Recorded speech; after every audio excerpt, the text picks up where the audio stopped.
Hello, the doc is in and welcome back to another chapter of Jujutsu Kaisen, chapter 202, Blood and Oil.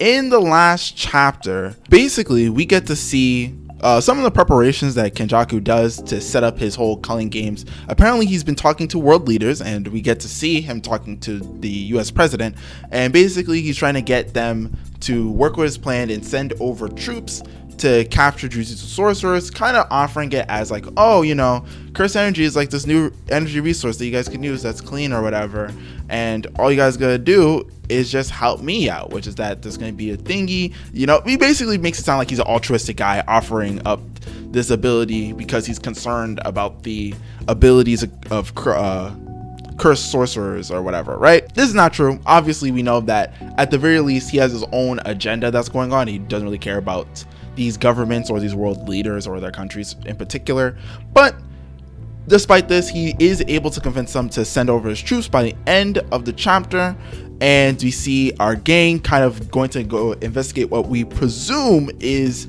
800 or more troops, US Army members and other countries possibly going into the colony and now being participants in the calling games. That was last chapter, and this chapter, I'm gonna be honest, as if it's stacked. So we're just gonna hop right into it. This chapter starts off right. We see the Star Plasma vessel from the little flashback arc we had right before Shibuya, and we basically see two speech bubbles talking between each other about her death, and the other Star Plasma vessels, and the fact that Tengen didn't merge with the other Star Plasma vessels, as we're about to find out. The suggestion here based on the following panel is that Yuki and Tengen are the ones talking at this moment, and they're the ones discussing it and whatnot, and that Yuki, is the other Star Plasma vessel, which is the case, as we'll find out in just a second, but that's just of like the context of the conversation. And effectively, in response to Yuki kind of pointing out like, hey, you know, why'd you take the risk and not, you know, go with the other Star Plasma vessels that were available to you at the time? And Tengen basically says, well, you know, I thought this was inevitable. If my body was trying to evolve, and, you know, merging with these Star Plasma vessels is the only way to stave it off. If it doesn't work, then I mean, you know, is what it is. It's like nature, you know, the seasons will change. There's not much I could do about the season changing, and in that same sense, me evolving and becoming something else, nothing I could do about that. And Yuki feels like there's a whole bunch of nonsense. Basically, the way Yuki looks at it is like, effectively, Tengen's posturing like, oh, because I've lived for, let's say, hundreds of years at least, I can look at this situation from the bigger perspective and say, oh, it kind of doesn't matter if this is going to happen eventually. But then on the other hand, Yuki feels like, hey, you know, as I said, you're posturing, you're just explaining the outcome that ended up going through and the outcome that you want to go through using your old age as like, oh, I'm just more knowledgeable than you, so you just wouldn't get it, you know, it's just gonna happen, and so that's why it happened. Like, he's like, well, you know, you could have picked a side and whatnot. If you were gonna do that, why didn't you do that from the start? That sort of thing. Basically, stop acting like you're some old sage. Obviously, you're kind of just going with the wind and being like, oh, well, you know, whatever happens, not my problem. And then this is around the area where we get the kind of reveal that Yuki actually was a Star Plasma vessel and actually would have went with the Star Religion people, the people who ended up paying to have Toji kill Riko in the first place. But because they were killing the Star Plasma vessels, it was like, oh, well, you know, self-preservation. I can't be friends with the guys who are gonna, you know, murder me or whatever. And as they're talking, Tengen points out, one, that apparently I guess their original form was a girl. Who would have guessed? But she asks, well, you know, since you're a Star Plasma vessel, can't you hear the people I've merged with, the other parts of myself? And effectively, the idea is that, like, in some sense, Star Plasma vessels can like relate to each other or something along those lines. And Tengen wants to know, like, what do the other parts of me say?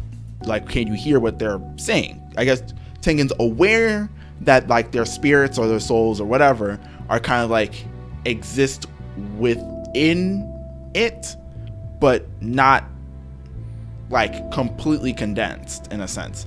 So like Tengen can't hear their voices, but Tengen's aware that their voices can be heard by other star plasma vessels, it seems.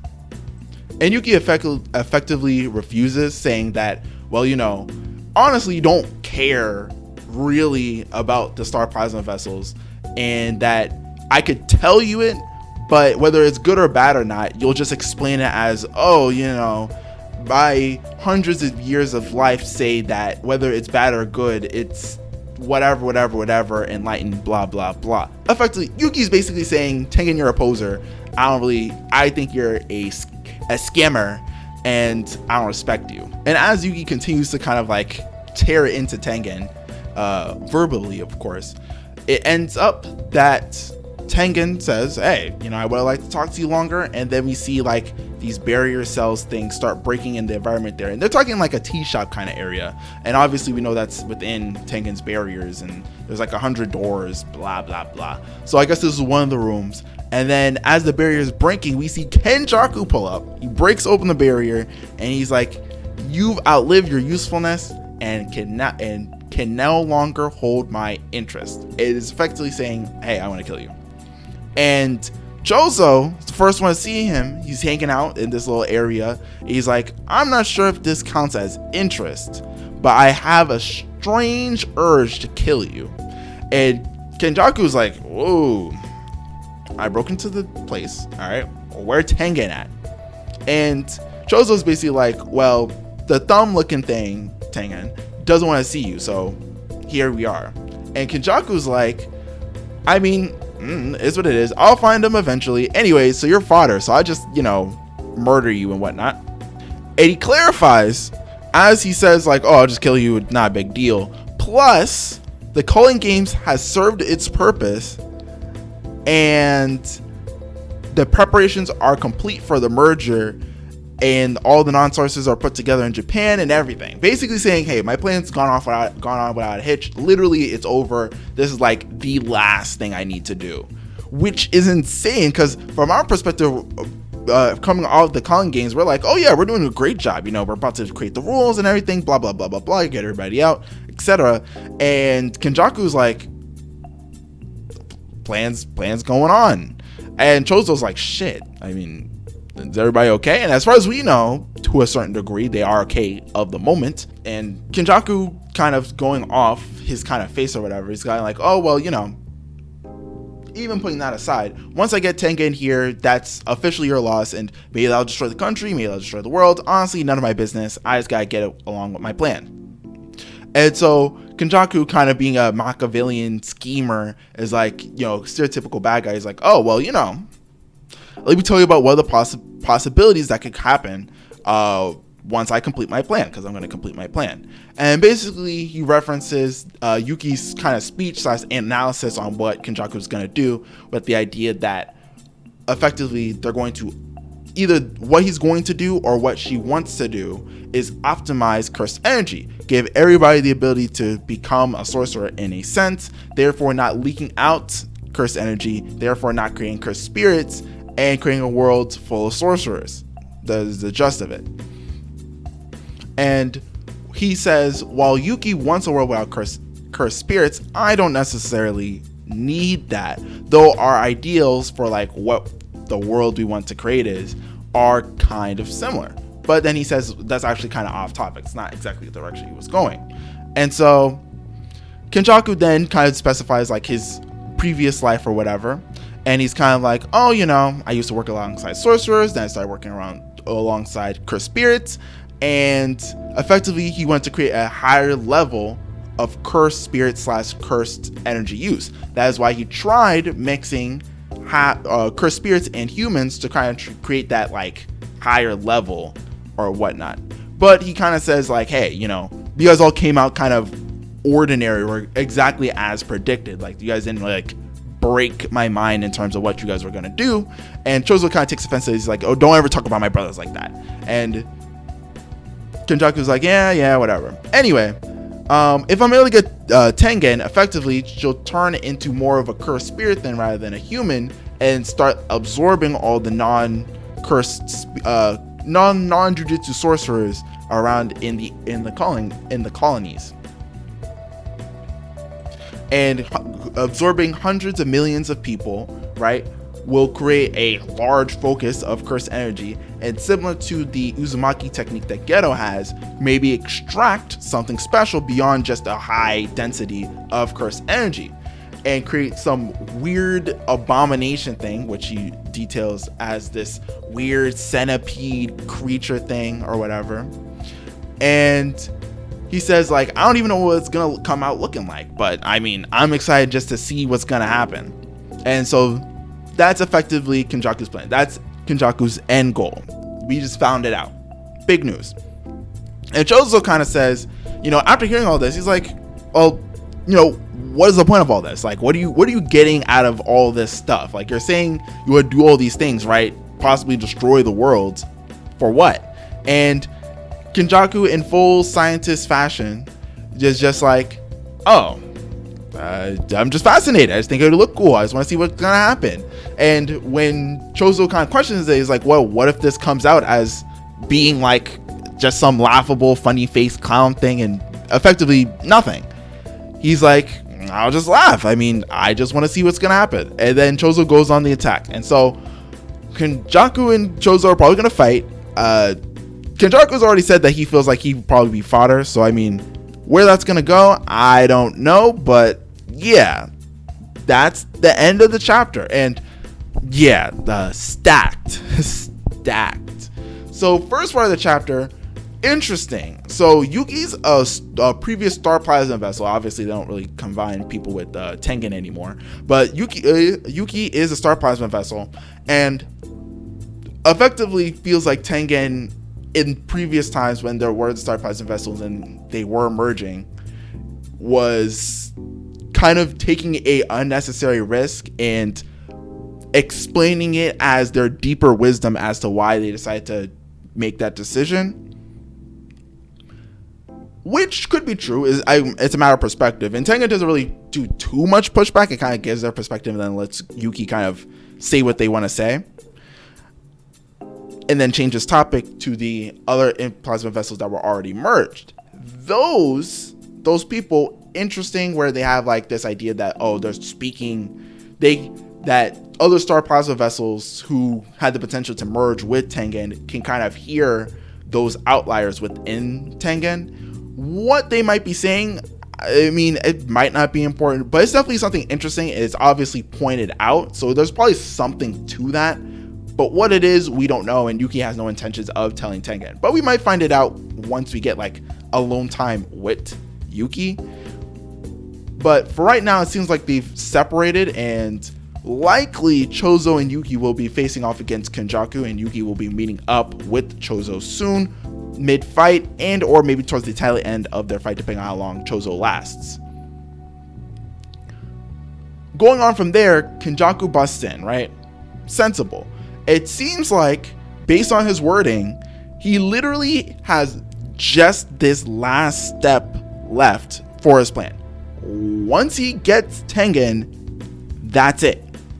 It seems like, well, no matter what Yuji and everybody does, this is it. Which is interesting, because the suggestion here is that even though he got Sukuna to be reincarnated or anything, and got all these other reincarnated players, it seems like literally it doesn't matter, and the only thing he really needed was for everybody to be in the colonies. Who's in the colonies and who gets absorbed and who doesn't isn't actually important to just the end result of the merger, the larger merger. So that's interesting, and it does leave some interesting questions as to where Sukuna's plan lies in all of this, right? Because obviously we see Kenjaku pull up without Urame. So is Urame now working strictly on Sukuna's plan? Like, there's obviously still some more going on. And we're only missing 5 fingers on Sukuna being fully manifested, or at least having full power. So there's a lot of moving parts here. We are getting the end of Kenjaku's long-term plan, long-term quote unquote, because he's almost there apparently, but long-term plan here. And so we see like this big centipede thing. It seems like the gist of it is, you know, get Tengen, take control of them, make them absorb everybody, and then create some weird abomination that might be interesting. And that's the gist of it. I mean, that's really what it comes down to. And so now CHOSO and Kenjaku are gonna fight. Who will come out on top? Probably Kenjaku. And with the fact that it's kind of referenced that something might happen when they all merge, I feel like that's kind of like a Chekhov's gun, like, oh, there will be a merger, or we will be in danger of having the merger. Maybe. I feel like that's probably the case, but I mean, you know, we'll kind of see what happens. But that's pretty much it for the chapter. Like I said, huge chapter. There's so much to discuss, and really can go crazy with this theories going just off this.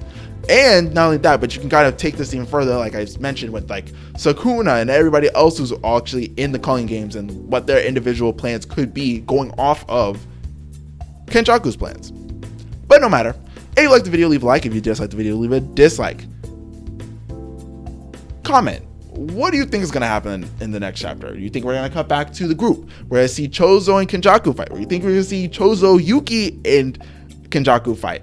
Who's going to come on top? Is Kenjaku going to get Tengen, or is Kenjaku going to kind of take the L, get like a mutual LW thing where Yuki and CHOSO are defeated as well, but Kenjaku is also defeated, and only Tengen remains? Maybe find out Tengen also has some alternative plans. I mean, like I said, there's a lot of directions we go. So leave your comments about what you think about that. If you like videos like these, you want to see more videos like these every time a new chapter of Jujutsu Kaisen comes out, feel free to subscribe, ring the notification bell, all that stuff. If you want to see more of my content, feel free to just go on the channel. I cover other series, Black Clover, Tokyo Revengers, right before it ends, One Piece occasionally, that sort of thing. And don't forget One Punch Man, since it just came back. With that all being said, thank you for watching once again, and the doc is out. Peace.